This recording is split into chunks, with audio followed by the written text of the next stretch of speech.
नमस्कार, मैं हूं रविंद्र जैन और आप देखना शुरू कर चुके हैं सबकी खबर। मध्य प्रदेश में जो चुनाव परिणाम आए हैं उससे लेके तरह तरह की चर्चाएं हैं। कुछ लोग इसे बहुत ही ज़्यादा अप्रत्याशित मान रहे हैं, तो कुछ लोग कह रहे हैं कि ये तो होना ही था। हम इस पूरे चुनाव परिणाम की समीक्षा के लिए आए हैं मध्य प्रदेश के वरिष्ठतम पत्रकार प्रकाश भटनागर जी के पास। मैं आपको बता दूं कि प्रकाश भटनागर जी जनता की नब्ज पे हाथ रखे रहते हैं। उनको इस मध्य प्रदेश की तमाम सारी विधानसभा क्षेत्र 230 विधानसभा क्षेत्र के एक एक विधानसभा क्षेत्र की जानकारी रही है। आपका बहुत बहुत स्वागत है प्रकाश जी। सभी लोग कह रहे हैं अप्रत्याशित है, लेकिन एक पत्रकार है प्रकाश भटनागर जो मानते हैं कि कोई अप्रत्याशित नहीं है, ये तो होना ही था। आपको ये आवाज़ था? देखिए, आभास में भी चुनाव में बीच में निकला था, तो मुझे लगता है कि दो तरह की चीज़ें थी। एक सतह पे असंतोष दिखता था और एक सतह के नीचे अंडर करंट था। अब वो अंडर करंट में ये नहीं कह सकता कि केवल सिर्फ लाडली बहना का था। निश्चित तौर पे लाडली बहना योजना में 6 महीने महिलाओं के पास पैसे गए, तो उनको एक बीजेपी को उसका एक फ़ायदा मिला। लेकिन आप देखेंगे इसके अलावा केंद्र सरकार, चूँकि बीजेपी के केंद्रीय नेतृत्व का पूरा फोकस था, तो उन्होंने उज्ज्वला योजना, जो मकान आवंटन, जो गैस कनेक्शन, ये जो सुविधाएं जनता को दी थी, मुफ्त अनाज, मध्य प्रदेश में ही प्रधानमंत्री कह के गए कि अगले 5 साल फिर से मुफ्त अनाज मिलेगा। तो जब एक बड़ा तबका जो है हमारा कमज़ोर तबका, जिसको हम कभी आदिवासी के नाम पे पुकारते हैं, कभी एससी के नाम से पुकारते हैं, तो जो समाज का सबसे दलित कमज़ोर तबका है उसको ये सारे बेनिफिट्स सीधे मिल रहे थे। सरकार में भ्रष्टाचार था, ये मैं मानता हूँ कि होता है, लेकिन भ्रष्टाचार से कौन लोग ज़्यादा प्रभावित होते हैं, प्लस वो वोट देने जाते हैं या नहीं देने जाते हैं। लेकिन ये जो लाभ लेने वाला तबका, ये वोट देने 100% जाता है। जब हम देखते हैं कि वोटिंग परसेंटेज पिछली बार से भी ज़्यादा, इस बार मध्य प्रदेश में 77.15% पोलिंग हुआ है, तो ये अपने आप में जो ज़्यादा पोलिंग था, तो अब ज़्यादा पोलिंग या कम पोलिंग सरकार बनाने बिगाड़ने का संदर्भ तो ख़त्म हो चुका है, आप भी समझते रविंद्र जी। लेकिन मुझे लगता है कि जो चीज़ों लोगों के अंदर जो अंडर करंट था, वो ये नतीजे देने में सक्षम था। प्रकाश जी, इसका श्रेय मध्य प्रदेश की योजनाओं को जाता है, क्योंकि यदि लाडली बहना अकेली थी तो राजस्थान में लाडली बहना नहीं थी, छत्तीसगढ़ में नहीं थी। निश्चित तौर पे लाडली बहना नहीं, आप देखेंगे कि शिवराज सिंह चौहान ने अपने आप को जब से सत्ता संभाली सामाजिक सरोकारों से जोड़ा है। सीधे शिवराज सिंह चौहान पे भ्रष्टाचार का कभी कोई सीधा आरोप नहीं लगा। उनकी सरकार में भ्रष्टाचार हुए, उनकी सरकार में गड़बड़ियाँ हुई, ये सब हम देख रहे हैं। प्रशासन पे उनका नियंत्रण हम जानते हैं कि कैसा था, लेकिन उसके बावजूद उस व्यक्ति की सहजता, सरलता और पब्लिक कनेक्ट हम पिछले 6 महीने से लगातार जनता के बीच जाते हुए देख रहे हैं। तो मुझे लगता है कि शिवराज जी को अपनी कमजोरियां पता थी और उन कमजोरियों को कैसे दूर करना है। तो उनकी सरकार में आप देखेंगे कि मध्य प्रदेश के शायद वो पहले इकलौते मुख्यमंत्री हैं जिनके कार्यकाल में महिलाओं को लेकर सर्वाधिक योजनाएं बनी। तो मुझे लगता है कि उन्हें लगता था कि ये मेरा वोट हो सकता है, तो वो भाजपा से भी पूरा चुनाव प्रचार भी महिलाओं पे फोकस, महिलाओं पे फोकस, आबादी है भाई। तो ये भी एक उनकी रणनीतिक सफलता थी जो हमें दिख रहा है। निश्चित तौर पे 1,41,00,000 महिलाओं ने बीजेपी को वोट नहीं दिया होगा। आप ये मान रहे हैं कि ये तीनों राज्यों में अलग अलग फैक्टर रहे? यदि हम ये मान लें कि मध्य प्रदेश में महिला फैक्टर है, कॉमन फैक्टर, ये एक फैक्टर मध्य प्रदेश में था, प्लस बीजेपी में दूसरे ऐसे नेता शिवराज सिंह चौहान, जिनको बारे में हम कह सकते हैं कि भारतीय जनता पार्टी का कोर वोटर तो है, इसके अलावा शिवराज सिंह चौहान का समर्थक वोट बैंक भी है। जैसे मोदी का अपना एक वोट बैंक है बीजेपी से हटके, जो मोदी को पसंद करता है या जो शिवराज को पसंद करता है, तो ये बीजेपी के साथ एक प्लस फायदा था। दूसरी बात, हम मध्य प्रदेश के संदर्भ में बात करेंगे, तो जब कांग्रेस का जो फोकस था कि कमलनाथ आएंगे खुशहाली लाएंगे, या कमलनाथ का चेहरा और शिवराज सिंह चौहान का चेहरा, तो दोनों के व्यक्तित्व में जो अंतर है, दोनों के राजनीतिक कद में जो अंतर है, उससे देख के भी हम अंदाज लगाएंगे जनता किसे पसंद करेगी।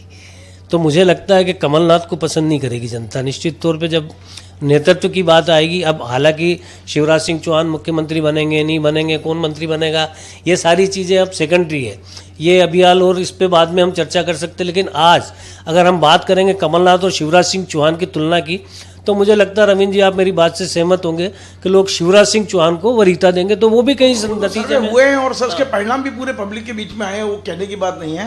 पर प्रकाश जी, मैं पिछले 35 साल से आपसे जुड़ा हूं और आपने भारतीय जनता पार्टी की अंदर तक घुस के रिपोर्टिंग की है। इस बार मैंने और आपने दोनों ने ये महसूस किया कि इस बार बीजेपी ने रूठे हुए भूपाओं को मनाने की कोई कोशिश नहीं की। भारतीय जनता पार्टी की एक पूरी की पूरी पीढ़ी घर बैठी थी, वो घर बिठा भी दिया। कुछ बैठ गए, कुछ बिठा दिया, मनाने की। तो ऐसा नहीं लगता कि बगैर कार्यकर्ता और नेताओं के भी भारतीय जनता पार्टी चुनाव जीत सकती है? ये संदेश कहीं ना कहीं इस परिणामों में छुपा हुआ है। आपने देखा कृष्ण मुरारी मोघे देख लो, आप रघुनंदन जी देख लो, प्रभात जी देख लो, बहुत सारे नेता, तमाम सारे नेता घर बैठे हुए ये थे। जो बड़े नेता हैं ये तो घर बैठे थे, लेकिन जो कार्यकर्ता जमीन पे काम करता उनसे बात करने के लिए इन्होंने एक टीम भेजी थी जो काम करता है। कुछ तो बड़े नेता हैं जो वाकई में बड़े नेता हैं, तो ठीक है उनको घर बिठा दिया, लेकिन मुझे लगता है कि भारतीय जनता पार्टी को भविष्य के लिए भी चीज़ों में सुधार करने की ज़रूरत है। मुझे लगता था कि अगर इस बार भारतीय जनता पार्टी को डेंट लगेगा तो उसके कार्यकर्ता लगाएंगे। हमने 98 में देखा है मध्य प्रदेश के अंदर कि जब विक्रम वर्मा भी चुनाव हार गए थे, कैलाश जोशी भी कार्यकर्ता की जरूरत ही नहीं, पूरा चुनाव मैनेजमेंट का चुनाव था। हमने देखा टोटल उन्होंने कंपनियों को काम दे दिया था। जो काम कार्यकर्ता करता है ना, वो सारी कंपनियां कर रही थी, बैनर लगाने का, झंडे लगाने का, पब्लिसिटी करने का, आपका सोशल मीडिया चलाने का, आपकी पर्चियां बांटने का। इस मामले में रविंद्र जी दोनों पार्टियों को हमने देखा कि सोशल मीडिया पे ज़्यादा फोकस था, पर मुझे लगता है कि भारतीय जनता पार्टी में अभी भी केडर है जो विचारधारा से जुड़ा हुआ है, तो सोशल मीडिया से ही आप चुनाव नहीं जीत सकते हैं। ये भी एक फैक्ट है। आपको जनता के बीच जाने के लिए तो आपका कार्यकर्ता चाहिए। वहाँ पे बीजेपी कांग्रेस से प्लस है। मुझे लगता है आप सोशल मीडिया पे जितना लोगों तक, अब हर आदमी के हाथ में मोबाइल है, तो सोशल मीडिया पहुँच का आसान साधन है, लेकिन कार्यकर्ता का व्यक्तिगत संपर्क राजनीति में हमेशा एक अहम स्थान रखता है। और भारतीय जनता पार्टी जो अपने आप को केडर बेस्ड बोलती है, तो उसके लिए तो ये ज़्यादा और इम्पॉर्टेंट रखता है। तो मुझे लगता है कि इस बार उन्होंने जिस तरह से कहा था कि मतदाता पर्ची पहुंचाने का वो किया है, तो उसमें शिवराज सिंह चौहान, BD शर्मा, सारे नेता मंत्री पर्ची बांटते गए, तो निश्चित तौर पे कहीं ना कहीं कार्यकर्ता भी गया होगा। उन्होंने जो आप कह रहे हैं माइक्रो मैनेजमेंट, तो उन्होंने कहा कि सवेरे 6 बजे 5 बजे उठ के एक व्यक्ति इतने लोगों को फ़ोन करेगा कि भैया वोट डालो, फिर वो व्यक्ति इतने लोगों को, सांसद इतने लोगों को करेगा, विधायक इतने लोगों को करेगा, जिला अध्यक्ष इसको करेगा, केंद्रीय मंत्री इसको करेगा। एक बहुत अच्छा सा मैनेजमेंट उन्होंने तैयार किया था। तो मुझे लगता है वो भी इस सफलता के पीछे कहीं ना कहीं है कि बीजेपी अपने वोटर को भरपूर मात्रा में निकाल पाई। हम जिस तरह के नतीजे देख रहे हैं, जिस तरह का मार्जिन देख रहे हैं, अब तो जब चूंकि सरकार बनती हुई नज़र आ रही है, तो जो छोटी मोटी सीटें वो इधर उधर, तो मुझे लगता है बीजेपी प्लस कर ले, 170 के ऊपर चली जाए तो बड़ी बात नहीं है। तो ये एक आखिरी समय का खेल है। एक और अब आप, चूंकि आपको बहुत अनुभव है और तमाम सारी सरकारें बनती और बिगड़ते आपने देखा है, अब आपको क्या लगता है कि मध्य प्रदेश में भारतीय जनता पार्टी का मुख्यमंत्री के रूप में चेहरा कौन हो सकता है? देखिए, इस बारे में आज की तारीख में कहना बहुत कठिन काम है। ये नई भारतीय जनता पार्टी जिसमें खबरें बाहर नहीं निकलती हैं। मतलब पहले तो हम लोग नेताओं से, हाँ, 2 लोगों के दिमाग में रहता है, तो वो हो सकता है कि शिवराज सिंह चौहान भी हो जाए, लेकिन अगर शिवराज जी हुए तो मुझे लगता है कि उन्हें अपने आप को पॉलिटिकल व्यक्तित्व में बदलना पड़ेगा। क्योंकि अब एक 20 साल के मुख्यमंत्री हो गए, वो हम कह सकते हैं लमसम, तो निश्चित तौर पे उन्हें प्रशासनिक पकड़ के उदाहरण दिखाने पड़ेंगे। एक अच्छी सरकार चलाने के लिए उन्होंने जो लोगों से वादा किया है, जैसी राजनीतिक आर्थिक परिस्थितियां रहेगी मध्य प्रदेश की, उसमें जो भी नया मुख्यमंत्री होगा, वो चाहे शिवराज सिंह चौहान हो या XYZ कोई भी हो, एक बहुत बड़ी चुनौती अच्छी सरकार चलाने का देने के लिए होगी, क्योंकि मतदाताओं ने आप में ज़बरदस्त तरीके से भरोसा जताया है। तो अब आपकी ड्यूटी बनती है कि आप एक अच्छी सरकार दें।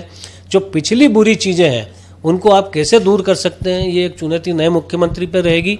यदि शिवराज जी भी वो शपथ लेते हैं तो इस चीज़ को उन्हें ध्यान में रखना पड़ेगा। और प्रकाश जी, यही सवाल मैं उलट के पूछूं, आप कांग्रेस का भविष्य क्या देख रहे हैं MP में? जो 2 बड़े नेता थे उनकी उम्र आपको पता है, वो 75 प्लस हैं।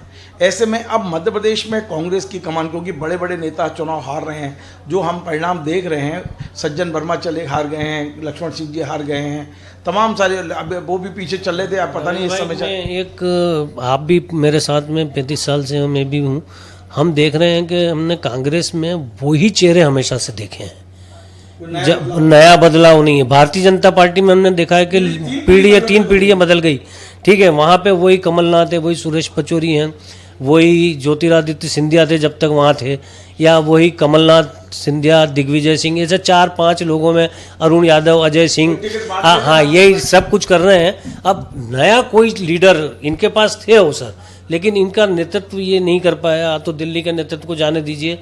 मध्य प्रदेश में अर्जुन सिंह के बाद कोई ऐसा कांग्रेस नेता नहीं रहा जिसने भविष्य की राजनीति की चिंता की हो और जिसने भविष्य के लिए नेता खड़े किए हों।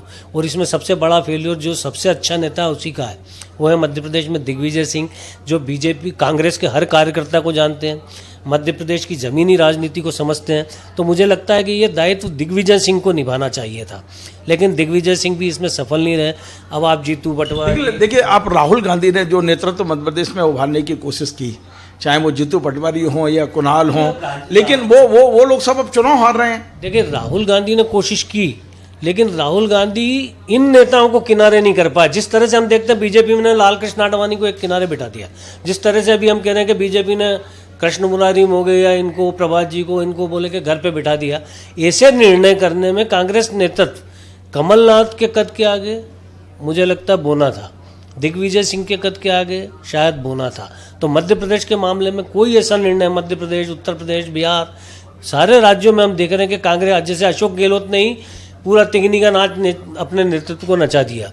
तो मुझे लगता है कि कांग्रेस और बीजेपी में एक बहुत बड़ा फर्क है। और आप परिवारवाद की बात कर लो, चाहे व्यक्तिवाद की बात कर लो, यदि कांग्रेस को अपना भविष्य मध्य प्रदेश में या देश में सुधारना है तो उसे सामूहिक नेतृत्व पे चिंतन करना पड़ेगा। नेताओं के पट्टेबाज नेताओं की नेतागिरी खत्म करना पड़ेगी, नए नेतृत्व को उभारना पड़ेगा। हम देखते हैं कि कई अच्छे प्रवक्ता है, कई अच्छे बोलने वाले अध्ययनशील लोग कांग्रेस में हैं, लेकिन अब अगर आप उनको नेतृत्व करने का मौका नहीं दोगे तो निश्चित तौर पे जो आप, फिर दूसरी बात कि आपकी अपनी कोई विचारधारा नहीं है। कभी कोई कन्हैया कुमार आके आप पे काबिज हो जाता है, कभी कोई आपको बता देता है, कभी दीपक बावरिया एनजीओ चला देता है, आप कांग्रेस को एनजीओ की तरह चलाने लगते हैं। तो मुझे लगता है कि जो राजनीतिक सिस्टम कांग्रेस में खत्म हो गया है उसको पुनर्जीवित करने की ज़रूरत है और ऐसे नेताओं को कांग्रेस नेतृत्व को खोजने की ज़रूरत है। एक और चीज़ कि मध्य प्रदेश में जो वचन पत्र कांग्रेस लेके आई थी उसके विरोध में या उसके सामने एक संकल्प पत्र आया था भारतीय जनता पार्टी का। प्रकाश जी, आपने देखा होगा उस संकल्प पत्र में जिस तरह की घोषणाएं की गई हैं, चाहे 450 रुपये का सिलेंडर हो, चाहे लाडली बहना के 3000 तक करने की बात हो, तो क्या मध्य प्रदेश का बजट अलाउ करता है? इसके लिए कम से कम बजट 7 लाख करोड़ चाहिए और हमारे पास का बजट 3.5 लाख करोड़ का है। तो आने वाले मुख्यमंत्री को इस संकल्पों को पूरा करने के लिए क्या वास्तव में बहुत मशक्कत करनी? देखिए, मैंने आपको पहले भी कहा था कि निश्चित तौर पे बहुत चुनौती है, लेकिन हम घोषणा पत्रों की हकीकत जानते हैं। हम हर साल जब भी चुनाव होते हैं तब घोषणा पत्रों को देखते हैं और बहुत लोग लुभावन वादे रहते हैं जो होते नहीं है पूरे। लेकिन चूंकि अब लाडली बहना तो चालू है तो ये स्कीम तो बंद हो नहीं सकती। इस स्कीम के बोझ के लिए ये सरकार जो नहीं बनेगी वो कहाँ समझौते करेगी? सड़क पे समझौता करेगी, पानी पे समझौता करेगी, बिजली पे समझौता करेगी, या जो भी इंफ्रास्ट्रक्चर मध्य प्रदेश का जो अभी तक डेवलप होता रहा है। मई के चुनाव तक तो कर नहीं सकती। तो नहीं मतलब देखिए ये जो 1250 रुपये ये तो बंद होंगे नहीं, चाहे वो मई का चुनाव हो, मई के बाद हो, चाहे मुख्यमंत्री शिवराज हो या ना हो। ठीक है कि वो 1500 रुपये होने में 3 साल लग जाए, लेकिन 1250 रुपये तो आप बंद नहीं कर सकते आप। तो मुझे लगता है कि एक बहुत बड़ी चुनौती का सामना करना पड़ेगा, एक बहुत अच्छी वित्तीय व्यवस्था के लिए आपको ध्यान देना पड़ेगा। तो ये कैसे करेगी, यही सरकार की सबसे बड़ी चुनौती होगी। चलिए, बहुत बहुत धन्यवाद। तो आपने सुना कितनी नॉलेज हमारे प्रकाश भटनागर जी को है और उन्होंने बड़ा साफ साफ कहा कि लोगों को दिख नहीं रहा था, लेकिन भारतीय जनता पार्टी के पक्ष में एक अंडर करंट था मध्य प्रदेश में। लेकिन उन्होंने ये भी कहा है कि जिस तरह की घोषणाएं की गई हैं चुनाव में, आने वाले मुख्यमंत्री के सामने चुनौतियां तो बड़ी होंगी। अब देखना होगा कि वो मुख्यमंत्री कैसे इन चुनौतियों से निपटते हैं। ये भी कहा है कि यदि शिवराज जी को मौका मिलता है तो शिवराज जी को अब अपना जो सोच का दायरा है, अपने प्रशासन करने का दायरा है, वो भी बढ़ाना होगा। आपको हमारा ये कार्यक्रम पसंद आए, आप इसे शेयर करें, लाइक करें, कमेंट करें और आपसे बार बार निवेदन है हमारे चैनल को सब्सक्राइब अवश्य करें। धन्यवाद।